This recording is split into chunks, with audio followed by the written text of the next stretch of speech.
নমস্কাৰ এছএছসি job experience সকলৰ কাৰণে এটা সুখবৰ এটা নতুন এডভাৰটাইজমেন্ট আহিছে মুঠ পদৰ সংখ্যা হৈছে 2423 টা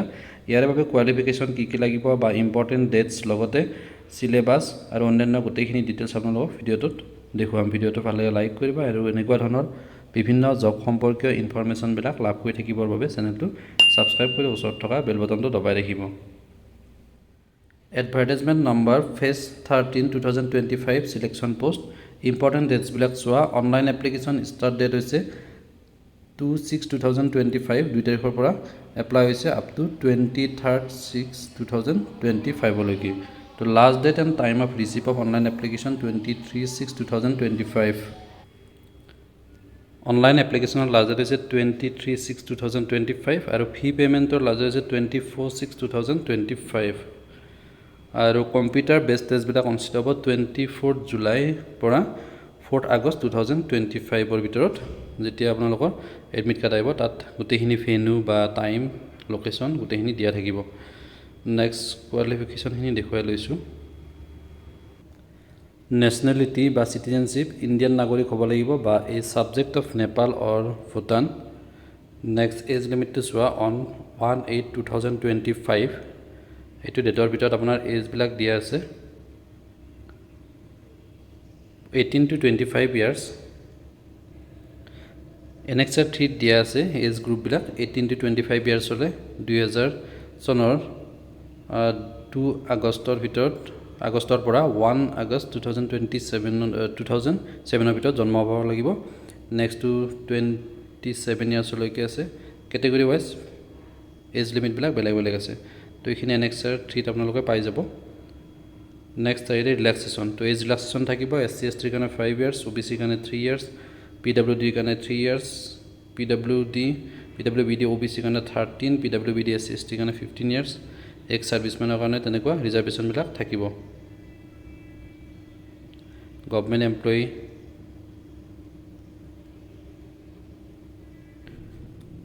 এপ্লিকেশন ফি 100 रुपी পে কৰিব লাগিব only male candidates women candidates বিলাকে কোন ধৰণৰ ফি পে কৰিব নালাগে লগতে এসসি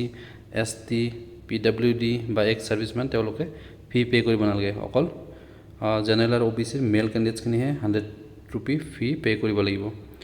এটা অনলাইন পে কৰিব পাৰিব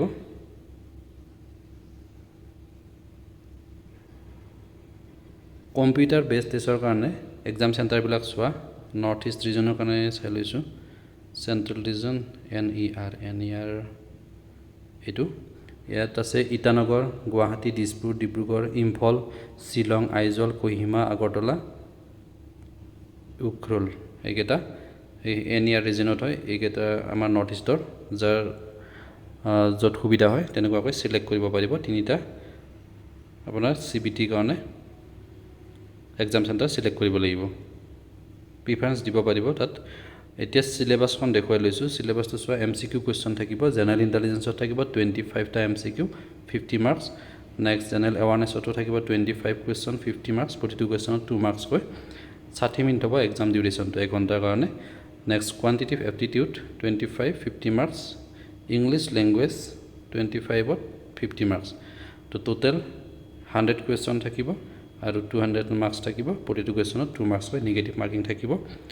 কম্পিউটাৰ বেস টেষ্ট হ'ব আৰু লগতে আগতে যিবিলাক এক্সাম হৈ গৈছিলে এসএসসি তেনেকুৱা কোৱেশ্চন পেপাৰ বিলাকৰ লিংক ভিডিও লিংক ডেসক্ৰিপচনত আছে এইখিনি চাই লব কেনেকুৱা ধৰণৰ কোৱেশ্চন আহিছিলে নেক্সট ওয়ান নেগেটিভ মাৰ্কিং থাকিব 0.5 মাৰ্কস অৰ্থাৎ 2 মাৰ্কসত 1/4 কৈ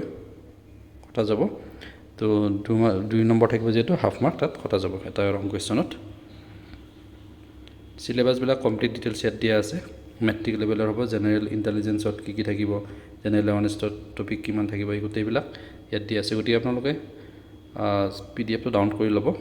ডাউনলোড কৰি পেলাই গোটেইখিনি চাই ল'ব হায়াৰ সেকেন্ডাৰী লেভেলৰ পদৰ কাৰণে সিলেবাসটো দিয়া আছে ইয়াতে তো কোৱালিফিকেশনটো মেট্ৰিক লেভেলৰ আছে হায়াৰ সেকেন্ডাৰী লেভেলৰ আছে গ্ৰেজুৱেচন লেভেলৰ আছে আপোনালোকে যেতিয়া অনলাইন এপ্লাই কৰিব তেতিয়া তাত ক্যাটাগৰি ওয়াইজ বিভিন্ন পদবিলাক দেখিবলৈ পাব তো মেট্ৰিক পাছ লেভেলৰ আছে লগতে হায়াৰ সেকেন্ডাৰী আৰু গ্ৰেজুৱেচন লেভেলৰো পদসমূহ আছে আৰু গোটেইখিনিৰ কাৰণে সিলেবাস বিলাক ডিফাৰেন্ট হয়